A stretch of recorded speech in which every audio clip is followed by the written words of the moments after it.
मित्रों, एक तरफ भारत के द्वारा भेजे गए संयुक्त संसदीय दल के में तमाम विपक्षी दलों के सांसद, जिसमें कांग्रेस के सांसद भी हैं, वो दुनिया के भिन्न भिन्न देशों में भारत के पक्ष को गंभीरता के साथ और पूरे राष्ट्र की एकजुटता के साथ रखकर वापस आ रहे हैं। और दूसरी तरफ कांग्रेस के स्वघोषित स्वनामधन्य सर्वकालीन सर्वोच्च नेता और नेता प्रतिपक्ष राहुल गांधी जी निहायत ही ओछी, स्तरहीन बातें कर कर यह विश्व को बता रहे हैं कि नेता प्रतिपक्ष का पद पाने के बाद भी उनके अंदर गंभीरता और नेता प्रतिपक्ष की परिपक्वता का घोर अभाव है। मित्रों, यह विषय सिर्फ उनकी अपरिपक्वता का नहीं है, विषय उससे कहीं गंभीर है। राहुल गांधी जी ने जिस प्रकार से हमारी सेना के द्वारा दिखाए गए अप्रतिम शौर्य और सेना के अधिकारियों द्वारा, जिसमें director general military operation, director general air operation, director general navy operations थे, उन्होंने जिस तरीके से ऑपरेशन सिंदूर की सफलता का विवरण दिया है, उसको सरेंडर से तुलना करना यह दर्शाता है कि यह मानसिकता कितनी रोगी और कितनी खतरनाक हो चुकी है। मुझे इस बात पे आश्चर्य हो रहा है कि अभी तक कांग्रेस के नेता पाकिस्तानी मीडिया में सुर्खियां बटोरने में लगे हुए थे, पाकिस्तानी संसद में उनके बयान कोट किए जा रहे थे। राहुल गांधी जी का नाम तो और बयान तो भारत के विरुद्ध पाकिस्तान अपने डोजियर में यूज कर चुका है, परंतु पहली बार राहुल गांधी जी ने ऐसा बयान दिया है जो पाकिस्तान के सेना प्रमुख ने भी नहीं बोला, पाकिस्तान के किसी आतंकी संगठन ने भी नहीं बोला, मौलाना मसूद अजहर ने भी नहीं बोला और हाफिज सईद ने भी नहीं बोला। इसमें से किसी ने यह शब्द नहीं बोला है कि भारत ने सरेंडर किया है, बल्कि उन लोगों ने अपनी अपनी तकलीफों का इजहार गाहे बगाहे किया है। अगर इसके बाद ये बोल रहे हैं तो मैं पूछना चाहता हूं, क्या आप उन नेताओं से एक कदम आगे जाना चाह रहे हैं? यानी अभी तक तो आप पाकिस्तान के लोगों को, पाकिस्तानी सेना और पाकिस्तान के आतंकी संगठनों को कवर फायर देते थे, अब उनके सिरमौर भरने की कोशिश कर रहे हैं। एक हिंदी में कहावत होती है, नया मुल्ला प्याज ज्यादा खाता है, मगर यहां गैर मुल्ला इस कदर प्याज खाने में लगा हुआ है कि उसे लग ही नहीं रहा है कि यह देश के स्वाभिमान और सेना के शौर्य और सेना का कितना भीषण अपमान कर रहा है। मैं पूछना चाहता हूं, वैसे राहुल गांधी जी की बुद्धिमत्ता और विवेकशीलता पर आप सभी लोग परिचित हैं। मात्र एक वर्ष पहले की बात है, आज 4 जून है। 4 जून को चुनाव परिणाम आए थे। तीसरे अटेम्प्ट में 3 अंक न पाने को, जिसको अद्भुत सफलता नजर आ रही हो और पटाखे फोड़ने शुरू कर दिए हो, और तीसरी बार प्रधानमंत्री बनने पर जिसको पराजय नजर आ रही हो, उसकी कितनी समझ है और उसका कितना विवेक है, यह भली भांति समझा जा सकता है। राहुल गांधी जी का यह कहना सेना का सरासर अपमान है। मैं कांग्रेस पार्टी से पूछना चाहता हूं, ऑपरेशन सिंदूर की सफलता की घोषणा सेना ने की है, भारत सरकार ने नहीं की है, भारतीय जनता पार्टी के किसी प्रवक्ता ने नहीं की है। जैसे आपके प्रवक्ता अब अचानक सोकर जागने लगे, अपने जमाने क्या क्या बातें बोले, तो मैं पूछना चाहता हूं, आपने सरेंडर शब्द यूज करके सेना का अपमान किया है या नहीं? क्योंकि सीधे सीधे जब आपने सेना के बयान को सरेंडर से तुलना किया है, इसका मतलब भारत और भारत की सेना का सर झुकाने का वो काम और इसके लिए वो शब्द जो पाकिस्तान की सेना, पाकिस्तान के आतंकवादी संगठन और यूएन सिक्योरिटी काउंसिल के द्वारा डिजिग्नेटेड आतंकवादी जैसे मौलाना मसूद अजहर और हाफिज सईद भी नहीं बन कर पाए हैं, तो आप क्यों उनके मुहाफिज बनने की कोशिश कर रहे हैं? और मैं दूसरा बताना चाहता हूं राहुल गांधी जी से कि अगर आपको यह समझना है सरेंडर, तो याद करिए राहुल गांधी जी केवल 2 साल पहले आप विदेश में गए थे और आपने कहा था, why the defenders of democracy America and Europe are silent and not interfering in India. यह था सरेंडर। 15 जुलाई 2011 को आपने कहा, it's impossible to totally control terrorism. यह था आतंक के आगे सरेंडर। 26/11 के हमले के बाद आपकी सरकार ने शर्म शेख में कहा कि कंपोजिट डायलॉग प्रभावित नहीं होगा आतंकी घटनाओं के साथ। यह था आतंक की मानसिकता के साथ सरेंडर। 1995 में नरसिम्हा राव सरकार के समय एक फोन आया और भारत ने अपना एटॉमिक एक्सप्लोजन रोक दिया। यह था सरेंडर। 1971 में 93,000 प्रिजनर ऑफ वॉर थे। 1971 में 93,000 प्रिजनर ऑफ वॉर थे।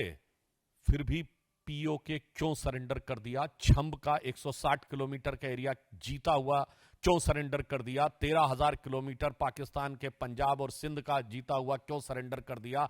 54 हमारे सैनिकों को वापस नहीं लिया, उन्हें क्यों सरेंडर कर दिया?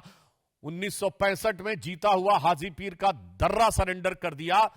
लाहौर से 20 किलोमीटर दूर तक सेना पहुंच गई थी, वो सरेंडर कर दिया। 62 में तो क्या क्या सरेंडर कर दिया। 19 नवंबर 1962 को जवाहरलाल नेहरू का कैनेडी को लिखा गया लेटर है, जिसमें उन्होंने सीधे कहा है कि अमेरिका आकर अमेरिकन पायलट्स हमारी एयरफोर्स को संभाले, जो 2010 में डिक्लासिफाइड हुआ है कैनेडी लाइब्रेरी के द्वारा। 1960 में सिंधु का 80% पानी सरेंडर कर दिया। 1948 में आपने कश्मीर का एक हिस्सा सरेंडर कर दिया। 1947 में मुस्लिम लीग के आगे 1/3 सरेंडर कर दिया। तो राहुल गांधी जी, आपकी पार्टी और आपके खानदान के कारनामे आजाद हिंदुस्तान के कैलेंडरों में सरेंडर से भरे पड़े हैं। और जहां तक हमारे प्रधानमंत्री जी की बात है, बहुत साफ कह देना चाहता हूं, राहुल गांधी जी किसी के आगे सरेंडर कर दें, कांग्रेस ने किया होगा, मगर भारत किसी के आगे सरेंडर नहीं हो सकता। हम विश्व की एकमात्र ऐसी सभ्यता है जो हजारों सालों के आक्रमण के बाद भी आज जीवंत हैं, जिसे आप मानने को तैयार नहीं। हमारे प्रधानमंत्री श्री नरेंद्र मोदी भारत माता के उस शेर की तरह हैं। आपको पता होगा, एक संस्कृत का वाक्य है, नाभिषेको न संस्कारो सिंहस्य क्रियते मृगा विक्रमार्जित राजस्य स्वयमेव मृगेंद्रता। मृगेंद्र शेर के लिए होता है और उसके अंदर स्वयं वो क्षमता होती है। तो हमारे प्रधानमंत्री श्री नरेंद्र मोदी जी भारत मां के शेर, अर्थात हमारे नरेंद्र भारत मां के मृगेंद्र हैं। और आपके खानदान के सरेंडर आजाद हिंदुस्तान के कैलेंडर में भरे पड़े हैं। इसीलिए मैं राहुल गांधी जी के लिए यह पंक्ति कहकर समाप्त करना चाहता हूं कि आदतन, फितरतन, शरारतन, व्याकुलता के कारण या कुटिलता के कारण आप प्रधानमंत्री के खिलाफ बोलिए, भारत सरकार के खिलाफ बोलिए, भारतीय जनता पार्टी के खिलाफ बोलिए, हमें बर्दाश्त है। पर भारत के स्वाभिमान और भारत की सेना के लेकर आप झूठ बोलेंगे तो यह कतई बर्दाश्त नहीं है। तो इसे सिर्फ एक पंक्ति कहूंगा कि वो पैरवी तो झूठ की करता चला गया, वो पैरवी तो झूठ की करता चला गया, बस उसका चेहरा उतरता चला गया। धन्यवाद। मित्रों, प्रश्न आमंत्रित है मोहित Bhatt.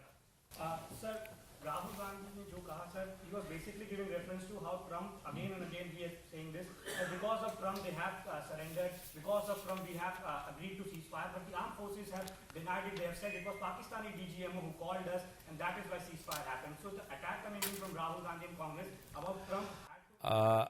On the issue of US President statement, Government of India has clarified n number of times that there was no third party mediation. And if they want to believe that whatever the US President was saying, it is correct, then in that he has also mentioned the nuclear conflict. He has averted, as per the US President, Mr. Donald Trump, he is saying that he has averted a nuclear conflict, which has been categorically denied by Government of India and the Foreign Ministry. Then in that case, you are not ready to accept the total statement.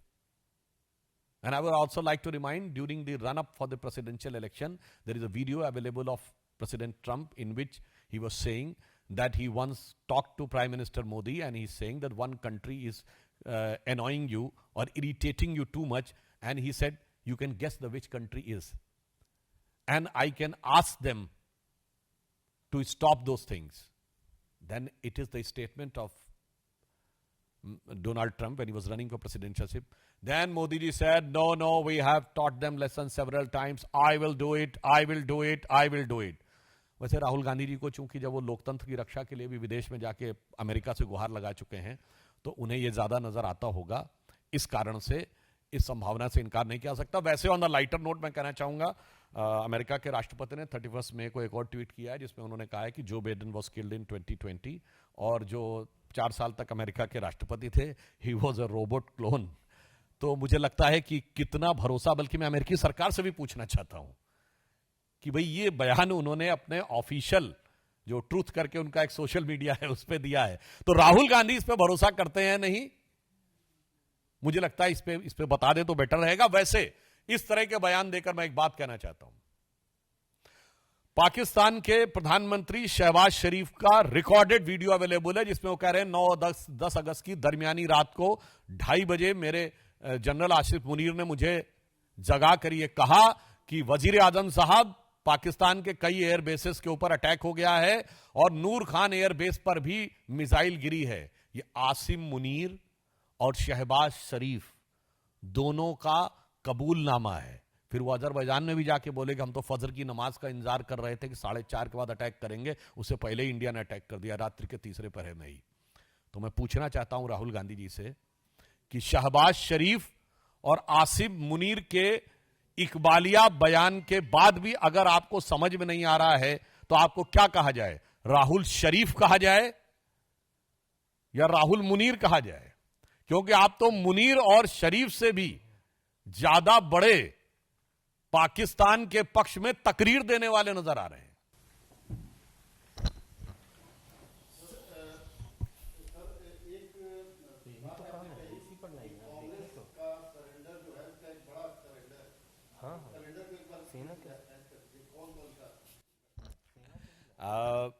पुनः reverse order में शुरू करता हूं. मार्च 2023 राहुल गांधी विदेश में जाते हैं और कहते हैं why the defenders of democracy America and Europe are silent over what is happening in democracy in India, they are not interfering.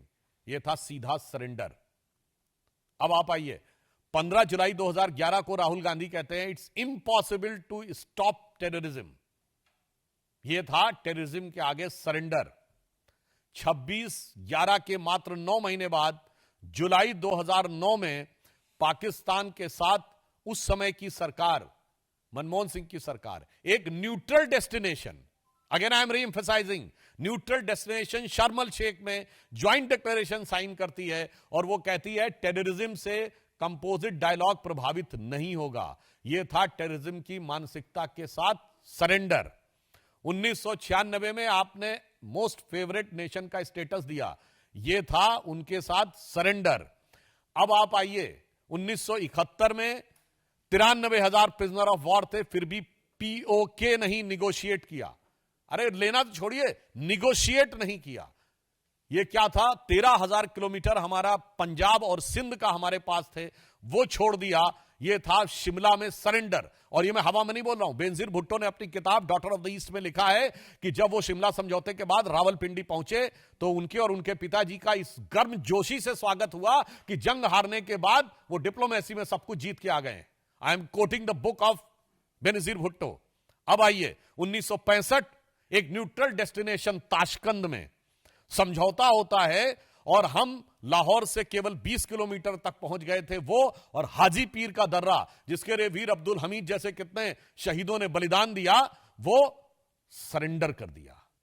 1962 में अक्सई चीन को सरेंडर कर दिया. कहता है ये तो हमें यहां पे कुछ उगता नहीं है. अब भाई जैसे उन्होंने, नेहरू जी ने कहा था भाई हमारे भी सर पे बाल नहीं उगते, तो ये महावीर त्यागी जी ने कहा था, वो सरेंडर. और 19 नवंबर 1962 जवाहरलाल नेहरू ने जॉन एफ कैनेडी को लेटर लिखा है कि आप अपने B-2 बॉम्बर्स भेजिए, अपने एरोप्लेन्स के 2 स्क्वाड्रन भेजिए, अपने पायलट्स भेजिए. Means in a way you are giving command of Indian air force to the US and it is declassified in 2010. यह था सरेंडर. 1960 80% पानी सिंधु नदी का पाकिस्तान को सरेंडर, 1948 पीओके यानी कश्मीर का एक बड़ा हिस्सा सरेंडर, और 63 में जब सक्षम वैली चाइना को दे दी थी पीओके ने, तब तो हम कम से कम सिंधु समझौता रद्द कर देते। और 1947 में मुस्लिम लीग और जिन्ना के आगे 1/3 ऑफ द कंट्री सरेंडर। तो इनकी नीति क्या रही? इनकी नीति यह रही कि 48 में आधा पीओके चला गया, और 62 में चीन के साथ क्या क्या चला गया, और 65 में हाजी पीर का दर्रा खो गया, और शिमला में पीओके भी खो गया, और ये सुलह की शक्ल को संवारते रहे, जीतने के बाद बाजी हारते रहे। साइलेंट, एक मिनट साइलेंट। राहुल गांधी के अगर पिछले रिकॉर्ड को देखें तो जब सर्जिकल स्ट्राइक किया था तब भी उन्होंने सवाल उठाया था, अब तो आगे जाकर वो सरेंडर की बात कर रहे हैं। तो क्या कि पाकिस्तान ने देखा इसने जो क्लोजर दिया कई सारे देशों में जाके, वो कह रहे हैं कि भारत ने जो हमला किया उसका बहुत नुकसान हुआ, उसकी तो कोई बात नहीं। देखिए, अंतर्राष्ट्रीय मीडिया में भी कितने बिलियन डॉलर का नुकसान हुआ, और मैं राहुल गांधी जी को यह भी बताना चाहता हूं, हो सकता है उनके दिल में बड़ी कसक उठ रही हो कि पाकिस्तान को नुकसान हुआ है, चाइना को भी नुकसान हो गया है, क्योंकि जो चाइना के डिफेंस स्टॉक थे, anybody can go and check the AVIC systems, Chengdu जो PL-15 मिसाइल बनाती है, उसके स्टॉक्स 9% गिरे हैं। J-17 बनाने वाली कंपनी के स्टॉक्स 15% गिरे, एंड ओवरऑल 20% गिरे हैं जो J-10 और J-17 बनाने वाली एविक सिस्टम चेंगडू के कुल जो स्टॉक्स गिरे हैं। और चाइना में सब कुछ गवर्नमेंट कंट्रोल है, despite the full throttle support by the government, still there net stocks is less down by 6 to 7%। और भारत की जितने भी डिफेंस की कंपनीज हैं उनके स्टॉक्स ऊपर गए हैं। वो HAL जिस पे आरोप लगाते हैं 14% स्टॉक ऊपर गया है, मझगांव डॉक्स का स्टॉक 30% ऊपर गया है, गार्डन रीच और मझगांव शिपयार्ड का 30 to 32% ऊपर गया है। ये तो ओपन में है, ये तो दुनिया देखती है सैटेलाइट पिक्चर से लेके कंफर्म करके किसकी वेपनरी सक्सेसफुल रही किसकी नहीं। तो हो सकता है उधर चीन से करार भी था ना इनका, तो उस करार का प्यार उभर रहा हो, और इधर भारत से तकरार उभर रहा हो, और उधर पाकिस्तान से अलग एक प्रकार का प्यार उभर रहा हो, तो शायद इसलिए बात कह रहे हो। इसलिए मैं कहना चाहता हूं, जो राहुल गांधी जी बोल रहे हैं, यदि वो अपनी बुद्धि से बोल रहे हैं तो ये उनकी निष्ठा पे गहरा संदेह है। यदि वो अपने जो उनको पॉइंट देने वाले लोग होते होंगे उनके द्वारा बोल रहे हैं, तो मुझे लगता है कि उनको अपनी टीम और उसकी जानकारी के बारे में, कुछ नए लोगों के बारे में विचार करना चाहिए, अथवा अगर उन्होंने ही ये बात कर रखी है तो मुझे लगता है कम से कम फैक्ट्स को क्रॉस चेक करने की कोशिश करनी चाहिए। आमोद राय हो गया। सर, ऑपरेशन सिंदूर को लेकर भगवंत मान ने कहा कि एक जो उन्होंने बयान दिया कि एक सिंदूर वो भी तो इंडी गठबंधन, वो भी शायद इंडी गठबंधन में तो है। वैसे देखिए, इंडी गठबंधन के जो लोग हैं जिन्होंने अपना नाम इंडिया रखा था, उनके दिल में कितना इंडिया है ये ऑपरेशन सिंदूर ने साफ कर दिया है। केवल नाम इंडिया रख लेने से कोई इंडियन नहीं हो जाता। जिसे कहते हैं, एक कहावत होती है ना, बगल में छुरी मुंह में राम, तो नाम इंडिया दिल में पाकिस्तान। जिस तरीके से बड़े बड़े नेता, चन्नी साहब भी तो पंजाब के पूर्व मुख्यमंत्री हैं, वो क्या बोल चुके हैं, देखिए कैसे पाकिस्तान कोट करता है। सिद्धारमैया कर्नाटक के मुख्यमंत्री हैं, वो बोल चुके हैं। उसी श्रेणी में अब भगवंत मान जी भी बोलने लगे। और वैसे भी तो वो ये पार्टी, वो वाली पार्टी है ना जिसने सबसे पहले सर्जिकल स्ट्राइक पे सबूत मांगा था। तो मुझे लगता है ये लोग जो बोलते हैं इसे गंभीरता से नहीं लेना चाहिए। ये आदतन बोलते हैं और फितरतन बोलते हैं। देश में आजकल जगह जगह पाकिस्तानी जासूस बहुत पकड़े जा रहे हैं, जब से पाकिस्तान और भारत के बीच चुनाव हुआ। इस बीच कल पार्टी के राष्ट्रीय प्रवक्ता संबित पात्रा ने अपने ऑफिशियल स्टेटमेंट में सोनिया गांधी और राहुल गांधी को चीन का जासूस कहा है। क्या आपकी जो बात है, जो आपने अभी कही कि राहुल गांधी की निष्ठा पर सवाल, पार्टी ये आधिकारिक तौर पर कह सकती है कि राहुल गांधी चीन के जासूस हैं? देखिए, जहां तक कौन देश के विरुद्ध काम कर रहा है, जांच एजेंसियां इस विषय को गंभीरता से रखती हैं। किसी नेता के बारे में मैं टिप्पणी नहीं करना चाहता, परंतु मैं दर्शकों से कहना चाहता हूं, येविग्लिना एल्बेटस की किताब state within state, Vasili Mitrokhin's की किताब Mitrokhin's archive KGB and the world part 2, Yuri Bezmenov का टीवी पे दिया गया इंटरव्यू 2005, और Joseph Crowley ex CIA director की किताब in conversation with a crow, और बहुत कुछ है, उसमें पढ़ें तो मुझे लगता है आप लोगों का भी ज्ञानवर्धन होगा। पर फिर मैं कह देना चाहता हूं कि इंडिया गठबंधन ने जो नाम इंडिया रखा था, वो अब पूरी तरीके से नकाब उतर गया है उसका। जैसे पाकिस्तान में PPP पार्टी है, तो वैसे ही मुझे लगता है कि इस इंडिया गठबंधन का मुखौटा इंडिया था और दिल में पाकिस्तान था।